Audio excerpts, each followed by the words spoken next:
Hello, and welcome everybody to the National Trends in Disability Employment, or nTIDE, Lunch and Learn series. Just a few housekeeping items before we begin. This webinar is being recorded. We will post an archive of each webinar each month on our website at www.researchondisability.org/nTIDE. This site will also provide copies of the presentations, the speakers' bios, full transcripts, and other valuable resources. As an attendee of this webinar, you are a viewer. To ask questions of the speakers, click on the Q&A box on your webinar screen and type your questions into the box. Speakers will review these questions and provide answers during the last section of the webinar. Some questions may be answered directly in the Q&A box.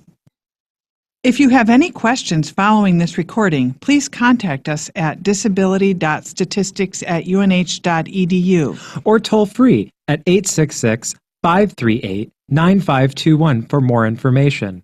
Thanks for joining us. Enjoy today's webinar. Hi, everybody. This is Andrew Haltonville from the University of New Hampshire. Welcome to today's webcast. The nTIDE, Lunch and Learn, it's a joint effort between the University of New Hampshire, Kessler Foundation, and the Association of People with Disabilities. It occurs the first Friday of every month and coincides with the release of the nTIDE report, which is usually around 9:30 or 10 every first Friday. And it's part of the Rehabilitation Research and Training Center on Employment Policy and Measurement, which is funded by the National Institute on Disability, Independent Living and Rehabilitation Research, otherwise known as NIDLR. Our program today is similar to what we've been doing over the last couple of years. You'll first hear about the numbers from John O'Neill and me, and then we'll go to Denise Roselle at AUCD to hear nTIDE news. And we also have a great guest speaker today, Jill Houghton from Disability In, as well as we'll have a Q&A section which you can ask questions about everything. So with that, I'm going to turn it over to John. John, take it away. Good day, everybody. The monthly nTIDE report is a press release. It has an infographic, and it looks at the latest employment statistics, comparing people with and without disabilities. It uses data from what's commonly known as the jobs report release, which is released by the U.S. Bureau of Labor Statistics almost always on the first Friday of each month. Next slide. That's where your introduction slide went. Go ahead. Okay. The source of the data is, as I had mentioned, is from the BLS, the Bureau of Labor Statistics, and we use the current population survey, which is the source of the official unemployment rate that the news media makes so much of. It covers civilians ages 16 to 64 not living in institutions. And this data has been available since 2008 onward, when the U.S. government added the 6 disability questions to many of the federal surveys. The data is not yet seasonally adjusted, and that's why we compare the same data, we compare the month we're in to the same month last year. Next slide. And Andrew, I'm going to hand it over to you to review the numbers for April. Okay, great. Thank you, John. Art and just a technical note, Art and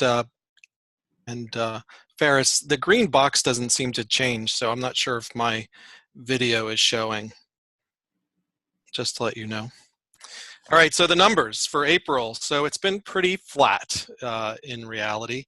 Compared to this time last year, the employment to population ratio only went up a little bit.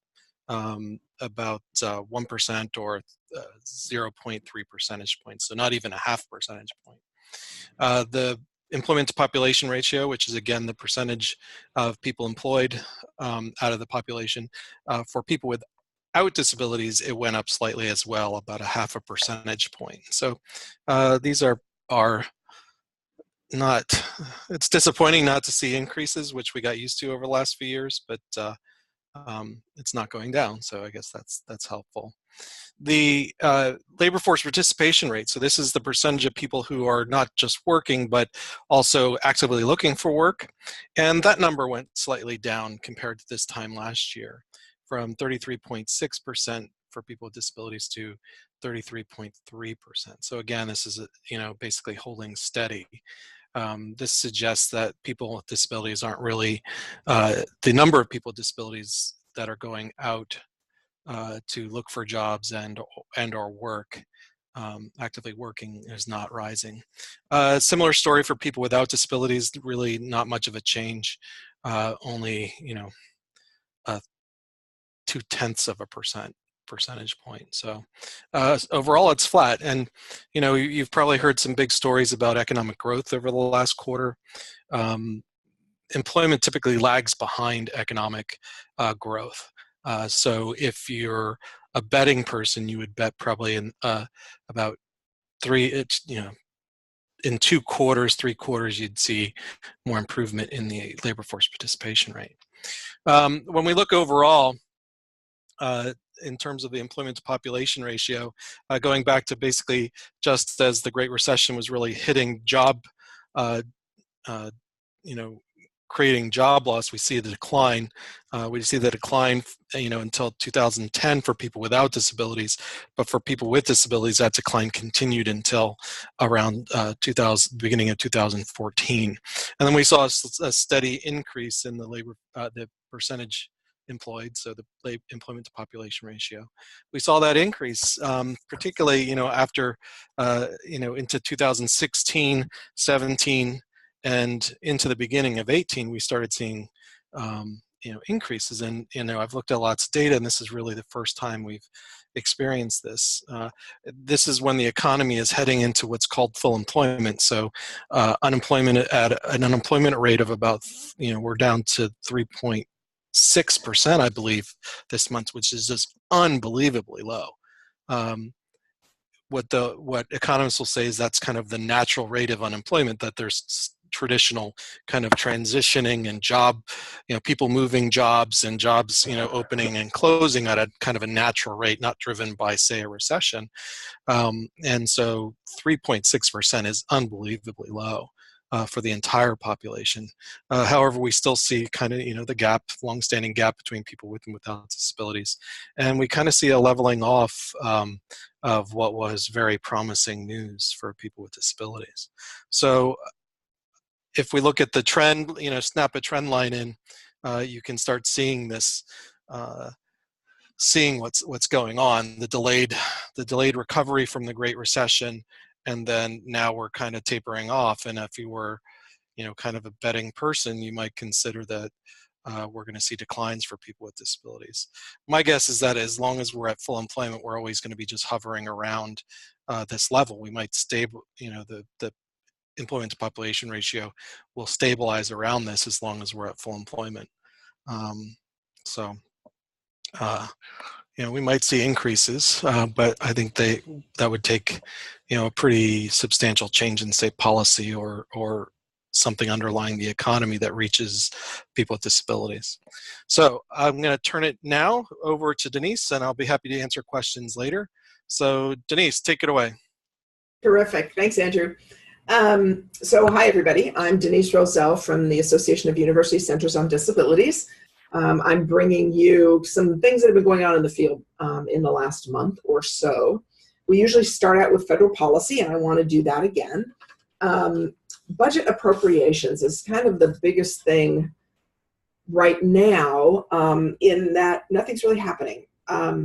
So we thought we might be seeing some things by now. And the House committee, let me take it House and Senate. This is on the appropriations for spending starting October 1st, 2019 and going through September 30th, 2020 is what we're talking about. We thought we might be seeing some appropriations work by now. clearly the Congress has to pass those appropriations bills or a continuing resolution, or the government shuts down on October 1st. And we've certainly seen that happen before. On the Senate side, really nothing much is happening at this point on appropriations. We continue to wait.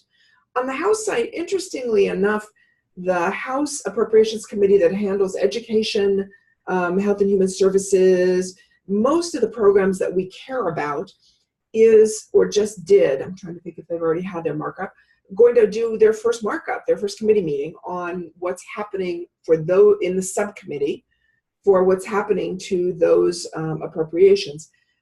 Interestingly, they don't have a budget number.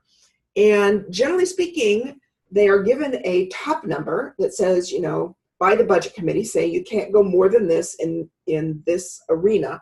They don't have a top number, but they're going to do the appropriations anyway. And I'm not quite sure I can explain to you why that is or what that's going to mean, particularly because the House, as you well know, and this subcommittee is controlled by the Democrats.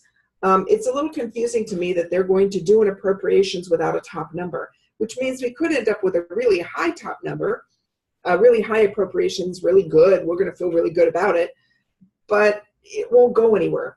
So budget appropriations are important. I feel like I have to give you an update. The answer is I'm not quite sure what's going on here, and that at the moment, if you set that aside, that housework, if you set that aside, at the moment, what you actually hear people talking about is the potential for another continuing resolution. We are only in, you know, the beginning of May. It's not, we had hoped we might have what is called regular order. I'm not sure we're going through regular order, but you just got to wait and see. To the extent that this is something that you care about, it's not a bad time to reach out to folks, your members of Congress, your legislators, and say, hey, what's going on with appropriations? We really care about these numbers. We really care about these programs. What are you thinking? So that's the first piece. Second, I'm sure you were looking at this slide and saying, why on earth, Denise, on May, whatever this is, 3rd, does it say August recess? Because what's going to happen right now, we are in the the longest period of time without another big recess before August. So the August recess is the next big recess coming. Given the fact that that 2020 is an election year, given the fact that I'm sure if you're watching the news or reading the paper or going online or even going on Facebook, you know that everyone and his brother is running for president. So the presidential campaign has started. Our feeling is that if anything's going to get done in this Congress before the election in 2020, our best bet to get anything done is right now before the August recess. So if these are bills that you care about, Disability Integration Act, Transformation to Competitive Employment, Able Age Adjustment, or if you're someone on the phone who cares about Autism Cares or about lifespan respite, now is the time to contact your members and say, what's going on? We need to be working on these. We need to get this done before the August recess. Can't we do a markup? Can't we bring this to the floor? Can't we work on this? So I put that out there. The Disability Integration Act, just as a quick one sentence for each, Disability Integration Act is the one that prohibits discrimination against people with disabilities who need long-term services and supports. It's kind of the next generation after the old MICASA bill. That's the first one. I didn't put numbers up here for you. So let me see. The Disability Integration Act is Senate 117 or House Bill 555. The Transformation to Competitive Employment Act is the one that Senator Casey has introduced that does away with 14C. It provides, in a period of time, it phases out 14C, the preference for competitive integrated employment, and it also provides some money so that we can help those who do have 14C certificates, those who do run sheltered work, those who need some assistance either at the state level or regional level to move toward competitive integrated employment. That bill is, and I'll put these in the chat box in a minute. That bill is, I have it written down, is S260 or HR 863. And then the last one we've talked about in here before as well, which is the Able Age Adjustment Act. That one is S651 or HR 1814. That's the one that would extend ABLE. Right now you have to have had your disability by the time you're 26 in order to have an ABLE account. This would extend that to 46 years old and bring in a whole lot of people that we frankly couldn't include the first time around. So all three of those are things that we are really pushing to have something happen, and we think something could happen. I'm not giving you, there are a lot of messaging bills out there. There are a lot of other bills that we could talk about, but these three actually we think might be possible. So if you have interest in any of these, this is the time to contact your members and to really work on them. Like I said, if you're interested in Autism Cares, that's another one, which is a bill AUCD works on a lot, expanded research and coordination and public awareness on autism services, as well as interdisciplinary health training for professionals. And then lifespan respite is also up for reauthorization. But to say to you, go forth, go do, build your relationships. You know I'm the policy person. Please go. Please call. Please email. Okay, next slide, Andrew. Moving on from public policy, there are a number of things that I wanted to point out. I've been talking a lot lately, for some reason, about future of work. What is the future of work? Where do people with disabilities fit into the future of work? Both what is the inclusive future as well as for people with disabilities specifically, what is the future of work? So Workforce GPS, which we've talked about before, is the website for the American Job Centers that is put together by the Department of Labor. Has a number of things on it that I thought were interesting with that, particularly the first one, with that future of work hat. So it's on labor market planning for data-driven results and outcomes that change labor markets. It's a really nice piece, and mostly it has a really nice list of resources on strategic planning responsive to labor market analysis. And how do we look at regional labor markets? And when we look at those, what does that mean for the future of work? The future of work for people with disabilities, inclusive work for people with disabilities, all of the rest. It was a nice piece, and I thought it was interesting, and I recommend that one to you. I think I've talked before about the disability statistics and data page on Workforce GPS. It includes stuff like the UNH, obviously the compendium that we talked about on this call. It includes the RRTC on rural communities and their data. It includes the Cornell data on labor force and work. It was a nice place for, and there's also some related content there. It's a nice place to go to get some basic information all in one space. And then the disability-focused tax incentives, I didn't think I'd raised this with you before. It's also on Workplace GPS.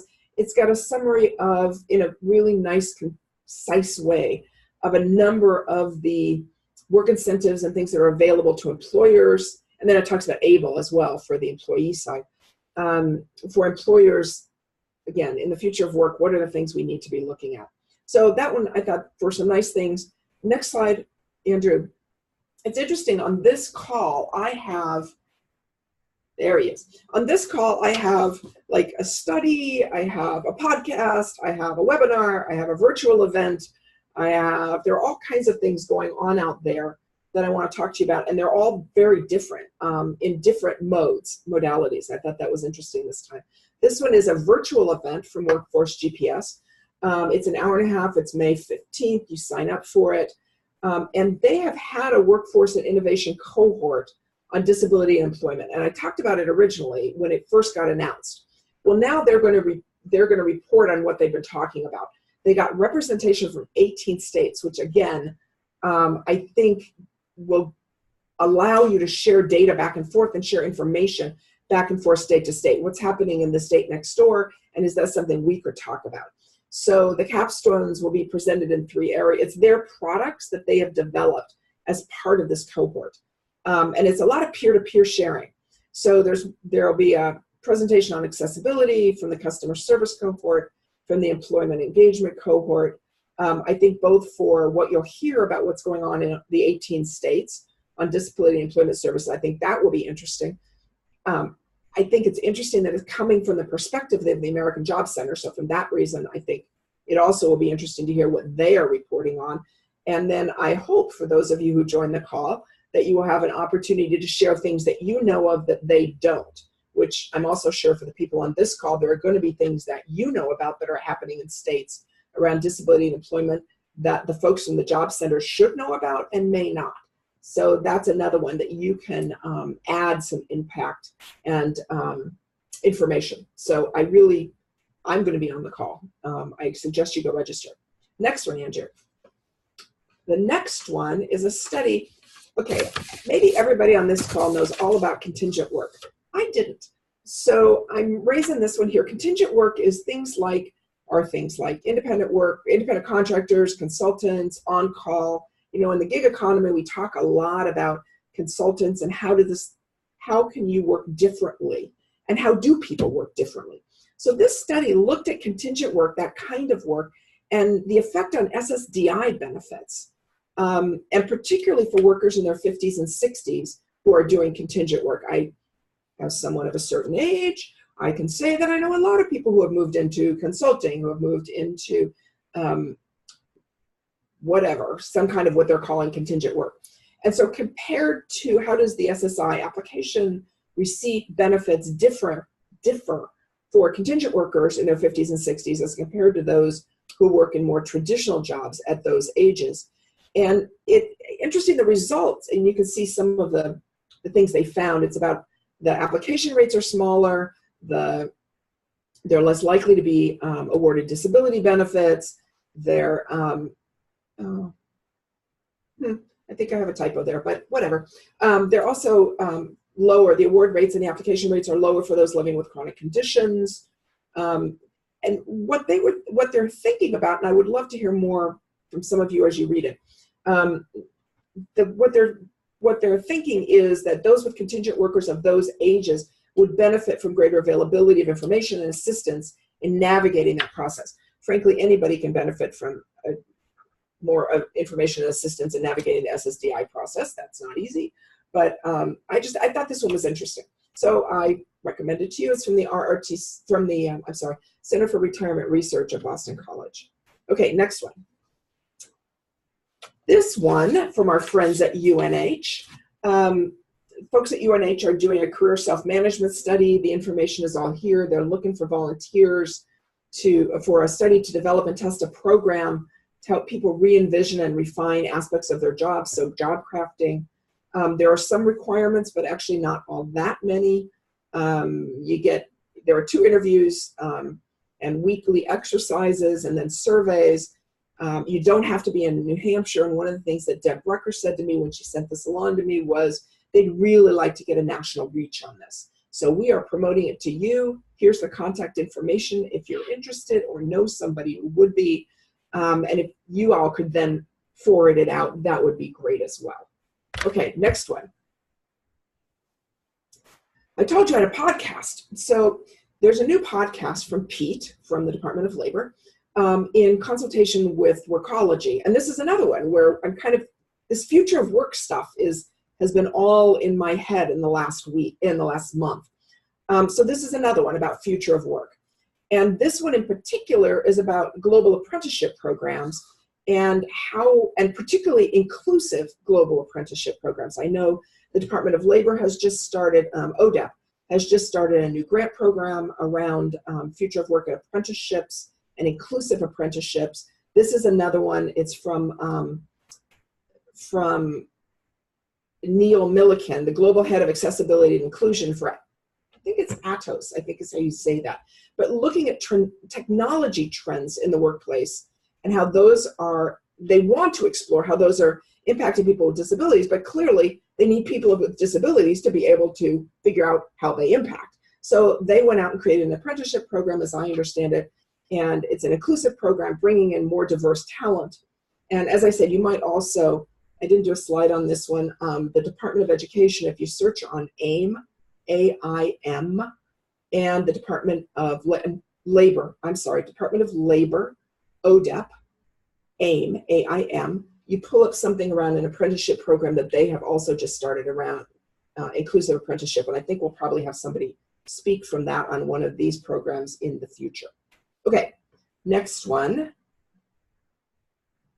Oh, Rooted in Rights. This is the one I said there's a video. So because we just had Rooted in Rights as a speaker in our last 3-part series on media, This one just came out. It's from Rooted, and I watched it. It was very cool, so I thought I would pass it along to you.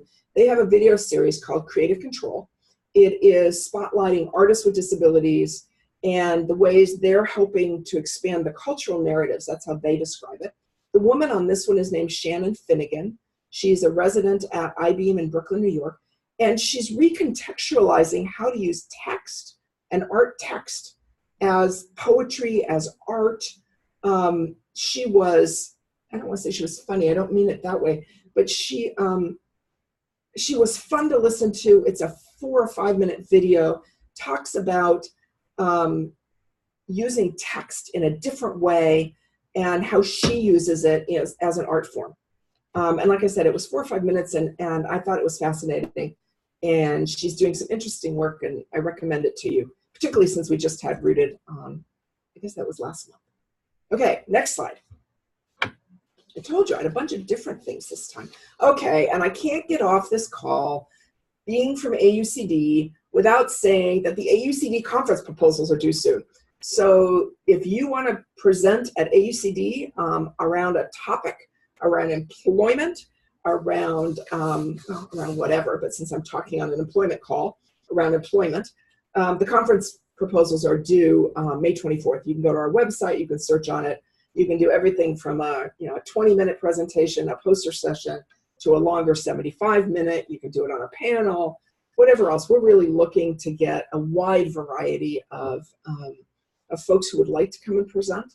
And again, this was, as with the UNH one, this was a chance for me to say to a nationwide reach audience, if you're interested, go look, because we'd love to have you come present on some of the cool stuff that you're doing, period, that you're doing, whatever that might be. Okay, I think that was my last one, Andrew. Let's see. It was. I am thrilled to introduce, we are starting today a 3-part series. Just as we finished our 3-part series on media the last month, we're starting a 3-part series this month around competitive integrated employment, future of work, those kinds of topics. There's the president, somebody's got it. There we go. So Jill Houghton is the president and CEO of Disability In, and I'm going to hand it to Jill and let her speak. And welcome, Jill, to the broadcast. Thank you, Denise, and thank you to everybody out there listening. So next slide. Next slide. My name is Jill Houghton, and I lead an organization called Disability In. And today my purpose is to tell you a little bit about Disability In, talk to you about the Disability Equality Index, share with you a new business case that we've developed, and leave you with some resources. So next slide. For those of you that are not familiar with Disability In, we are the leading nonprofit. We empower business to achieve disability inclusion and equality. We represent a network of more than 180 Fortune 500 corporations, and we have a footprint of over 35 affiliates across the country. We used to be known by the name U.S. Business Leadership Network, and we rebranded about 1.5 years ago. And we did so because we wanted a name that conveyed that disability is a strength and that disability is an important part of the human experience that needs to be included in corporate America. So we are the place where business comes to learn from each other how to advance their policies and practices around disability inclusion. Next slide. So we've already talked, you've got hot off the press, the most current data in terms of what's happening around labor force participation. But what we know is that based on the data is that there's an untapped talent pool of 10.7 million people with disabilities in the US. And so what we're working to do is to help our partners learn how to attract, grow, and retain that talent. So the next slide. So in that spirit, since Disability:IN is the place that exists to help business, everything that we do is driven by what our partners ask for. And what our partners had been asking for a long time was, for lack of a better word, a roadmap. They said, you know, help us know what good looks like. Give us a tool that will help us along the way. And so what Disability:IN did is we joined forces with our partner organization, the American Association for People with Disabilities, AAPD, because we knew that they're a national cross-disability organization and that we're a national organization that represents business. So we said, okay, let's come together and join forces. And together, we gave birth to something called the Disability Equality Index. Next slide.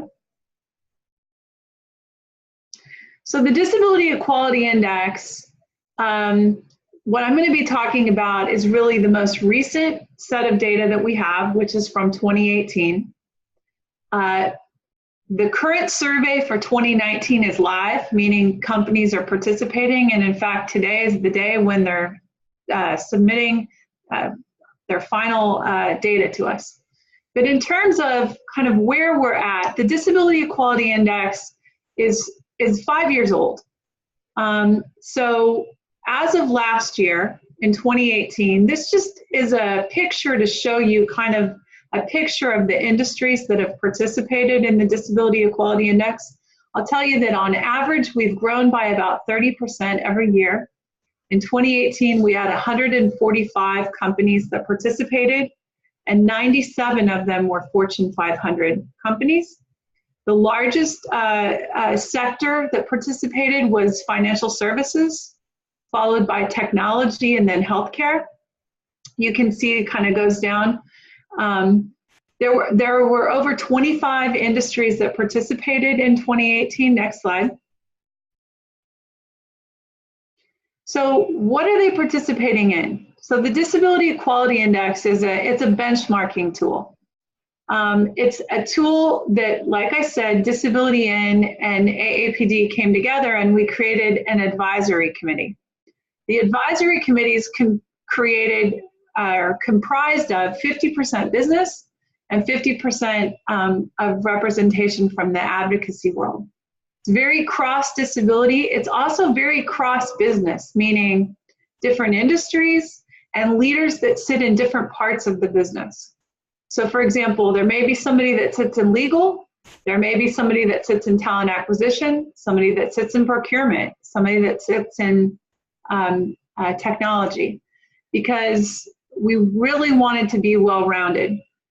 So this committee came together and they gave birth to a tool that lives in the public domain at disabilityequalityindex.org. The survey's out there. It's out there 365 days a year, and our goal is to be ultra transparent. Next slide.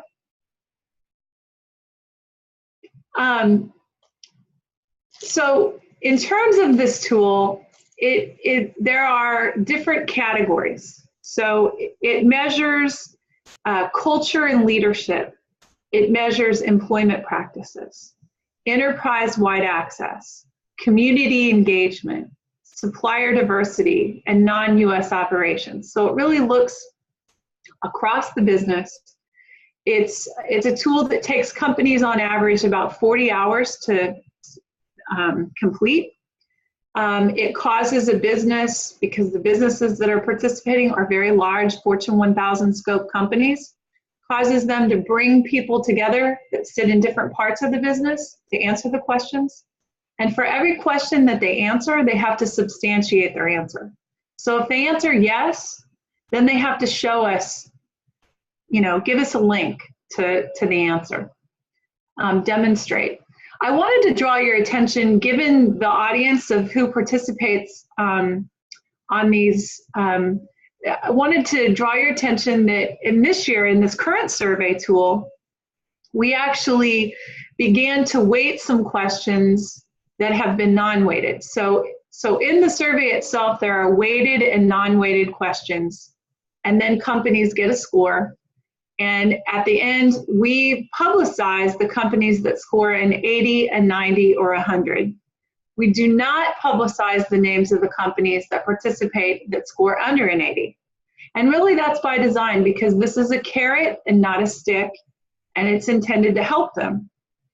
I would also really think it's important to call out that even if a company gets an 80, a 90, or 100, it doesn't mean that they're perfect. What it means is that this is a company that's committed to doing better and that recognizes that they've got a long ways to go. So in 2019, we did weight some questions that have been non-weighted, and they pertain to the three things that are on the screen. We did begin to weight questions around personality profile screening tests because we've recognized that more and more companies are using these tools, and that these tools, while they're intended to be very helpful to a company, can actually inadvertently screen people with disabilities out the door. And so in weighting this question, we're then using this question to create awareness with the companies that are participating, because then they come back to us and they say, well, you know, explain this to us, like help us understand how we could do better, what we should be doing, what we shouldn't be doing. And so, you know, we've been able to shed a lot of light on this topic, recognizing that we have a long ways to go. The second question has to do with asking them if they utilize supported employment. I'm going to be very honest with you and say they don't even know what that is. And when I say they, I'm being very general. But this is an opportunity to create awareness about competitive integrated employment. It's something that if we work in this space, whether it's at a government agency, a university, in a nonprofit sector, and this is our world, you know, it's language that we know, but it's not necessarily language that business knows. And so again, this is a tool that we're using to educate them and to help them do better. The third question that has been in the survey, but that has not been weighted until this year, has to do with asking the business if they pay their employees at least local, state, or federal minimum wage, whichever's highest. And again, we're using this as a tool to create awareness around 14Cs. There's actually an additional question, which is not on the screen, where we ask them to look at who they're contracting with, because we're creating awareness and we're trying to change their actions. Next slide. So once the survey is completed and we receive everybody's answers and we work with them on their scores, etc., then we're sitting on a pile of very useful data. And the purpose of obtaining this data is to then turn around and give it back to the companies to help them use it to benchmark with their peers and to change their policies and practices. So to just give you an example of something, an insight that came out of the DEI last year in 2018, was that we identified that 44% of the 145 companies that participated last year made job interview candidates aware of the option to request an accommodation for an interview. Okay, so that's great. 44% of them did that. But that means that the other percentage didn't. And so we see this as an opportunity that we're working with our partners to say, hey, you all need to make job interview candidates aware that they can request an accommodation. Like, if you really want to attract this talent, then that's an important part of the process. We also said a data point is that only 15% of the companies that utilize personality profile testing and instruments allowed applicants with a disability the option to opt out. 8% of them provided an alternative to the personality profile. So again, there's a huge opportunity there to do better. Next slide. So taking the Disability Equality Index data, so we're 4 years in, we're in year 5, but at the point at which we had 4 years of data, what we recognize is that we're making a lot of inroads in corporate America. We've got a long ways to go. And so what do we need to really advance the conversation, to take the conversation to the C-suite, to the very senior leaders, and to take it to the boardroom, just the way they take conversations around gender and around minorities? How does disability get a seat at the table? So what we know is that we needed a business case. And a business case doesn't exist. It didn't exist, but it does now. So Disability:IN and AAPD teamed with Accenture, and we set out to answer the following question. Do companies that include people with disabilities perform better financially? So next slide. So what we found is Accenture found that a correlation does exist, and that companies that embraced disability inclusion performed better financially. And in fact, what they found is that they outperformed their peers. So next slide. We found that these companies see rewards in their bottom line. So if you look at the next slide, the facts speak for themselves. What we found is that the companies that do well on the Disability Equality Index have 28% higher revenue, 2 times higher net income, and 30% better performance on economic profit margin. Next slide. This one I really like a lot, because what it says is that for those companies that participate in the Disability Equality Index over time and improve their score, that they're 4 times more likely to have total shareholder returns that outperform their peers when compared to non-improvers. Now, this is exactly the data that we needed to be able to take this conversation, to take disability inclusion, and to get a seat at the table in the C-suite and in the boardroom. Next slide.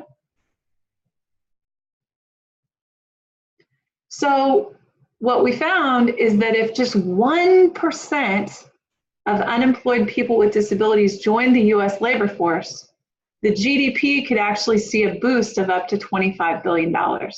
This is a picture of Ted Kennedy Jr., who's the board chair of AAPD, and who has really been a driving force with the Disability Equality Index, standing next to Chad Jurdy, who is the Chief Compliance Officer at Accenture. He's part of the C-suite. He's also a person with a disability. Both Ted and Chad use prosthetic legs.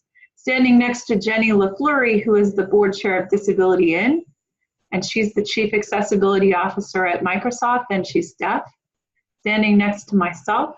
And we unveiled this research at the New York Stock Exchange, and we did that for a reason, because that is the home of capitalism. And disability is part of the economy, an important part of the economy. And so it was really important to us to take that research, to roll it out at the stock exchange. And we were joined forces by the Comptroller of New York State, Comptroller DiNapoli, and the Comptroller of New York City, Comptroller Stringer, who both said that disability inclusion is the next part of their investor strategies. They're some of the largest shareholders in the world in corporate America. In fact, DiNapoli turned around and sent out a letter to some of the CEOs on the NASDAQ and said, what are you doing to advance disability inclusion? And I can guarantee you there's going to be a lot more letters, and there's going to be a lot more of these investors coming to the table and beginning to embrace disability inclusion the same way they're driving women and minorities in the workforce. Next slide. These are some links to the research, Getting to Equal, the Disability Inclusion Advantage. This is the Accenture report. There's a link to the 2018 Disability Equality Index report. The 2019 Disability Equality Index report will be coming out in July. And then the third link is a best practices document where we we invite companies to share best practices. And so we mined some of those and created a report. Next slide. This is information about our upcoming conference. This is the place where business comes together. And this is the place where business comes together to learn from each other, where competitors come together and they help each other. This is not a conference where people come to learn why they should include people with disabilities. This is a place where business comes together to learn how. This year, we're July 15th through the 18th in Chicago. You can go to disabilityin.org and click on events and find information. The agenda's live. We will have over 200 next-gen leaders. These are college students and recent graduates that have been part of our 6-month mentoring program. They come to our Talent Accelerator on site at the conference, and they will leave with jobs. They will leave with jobs, and they will leave with internships. Next slide. This is my contact information, and Denise and team, thank you so much for the opportunity to join you today. I'll turn it back.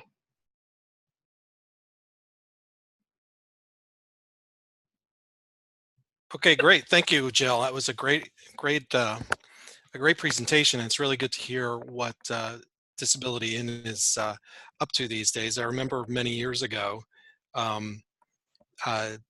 when these indices, there were a couple groups that were talking about indices, and it's great to see them being fully developed. Oops, I guess I need to start my video.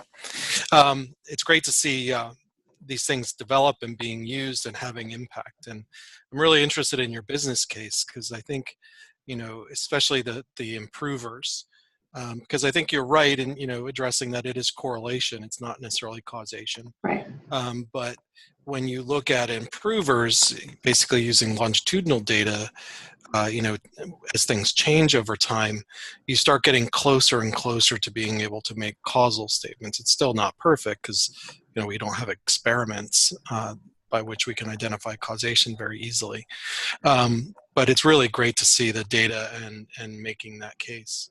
A lot of the research going back to, say, the 2008 ODEP study and some of this work that we're doing with Kessler Foundation has really pointed to the need to have it in the senior executives suite, you know, the C-suite, as you say, because without that leadership, it's hard to continue to kind of break down barriers, and that senior leadership is really critical for a company making changes, for sure. So I'm going to turn it over to see if there are any questions, and let's see. Oh, okay, here's a good one for you. Does Disability In have a webinar or kind of a speaker series, or is it all travel to Chicago?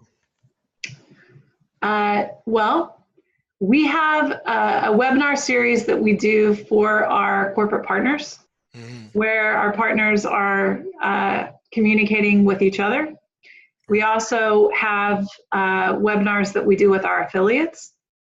And our affiliates are a great source of, I mean, we're in 35 areas across the country, and there's a lot of events that they put on 365 days a year in local markets. And I think that those are great opportunities for folks to come together in local communities and network and help each other, because, you know, all of our partners would tell you that one of the keys to their success is that they need local partners. They need universities. They need nonprofits. They need government agencies. These are, you know, key partners to their success. Yeah, that's actually very consistent with the I don't want to pump the Kessler work too much, but you know, we found in the Kessler Foundation that one of the most effective strategies was partnering with a local group. And particularly if you're trying to hire or maintain or recruit, that it was really effective, but not used very much, right? So the few organizations that did use it, reported using it, found it very effective. And we're doing a lot of qualitative analysis around open-ended questions on the Kessler Supervisor Survey. And I don't know the results yet, but I expect that might be something that comes in is the connection to local groups. Yeah.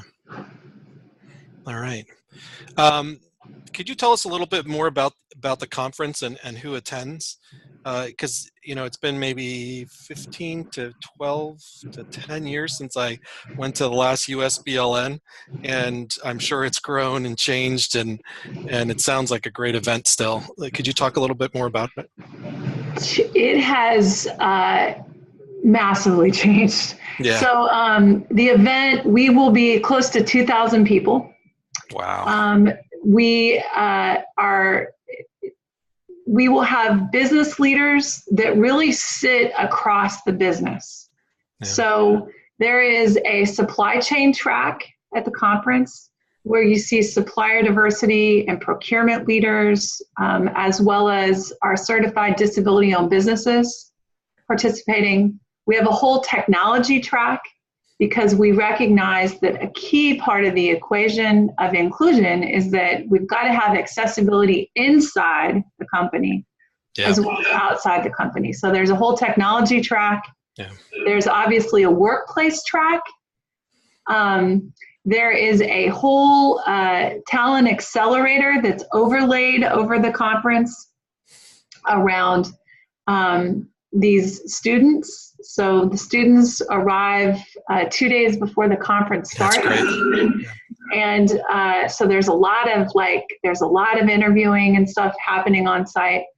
You will see leaders like the chief marketing officer from Microsoft coming to tell their 5-year story, to people like the president of Northern Trust Bank, the CEO of Voya Financial, the chief operating officer of Instagram. Wow. You will see that all the way down to, you know, perhaps somebody that works in a call center or somebody that was one of our next gen leaders and they're alumni and they're 1 year into the job at Northrop Grumman. So it'll be a very diverse crowd, but one thing I can tell you is it's one of my favorite events of the year.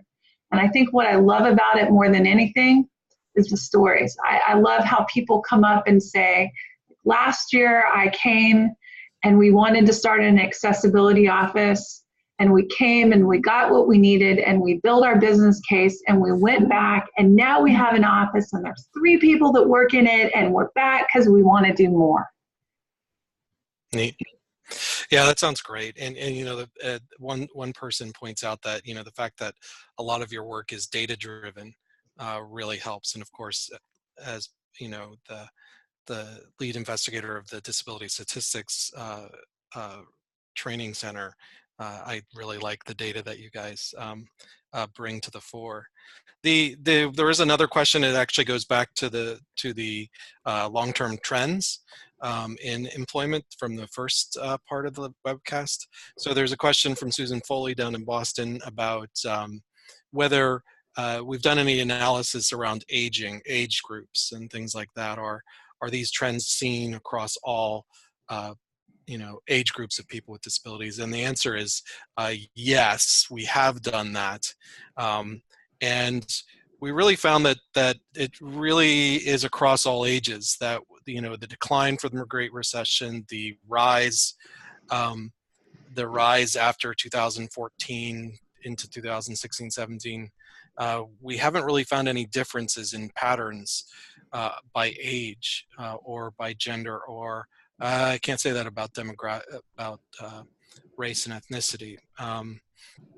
But you know, one thing about the general economy with recessions and growth years and full employment is that it tends to bring all age groups up or down.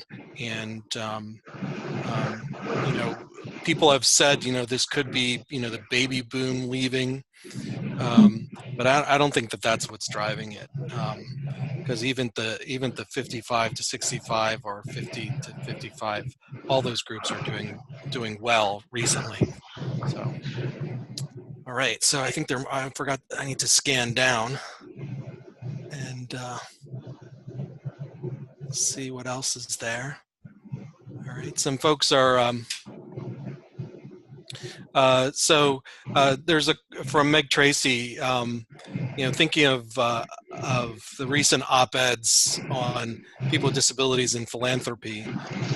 What opportunities are there to extend the DEI work? Do you have any thoughts on that, on where you go next with the DEI work? Honestly, we have a long ways to go in the pond that we're swimming. So we're growing about 30% every year. And we really need to stay focused on continuing to have an impact on those businesses that are Fortune 1000 scope companies. You know, we recognize we can't, if we try to be all things to all people, we'll never be good at what we're trying to do. So we're going to really stay laser focused for now on these Fortune 1000 scope companies, and we got a long ways to go.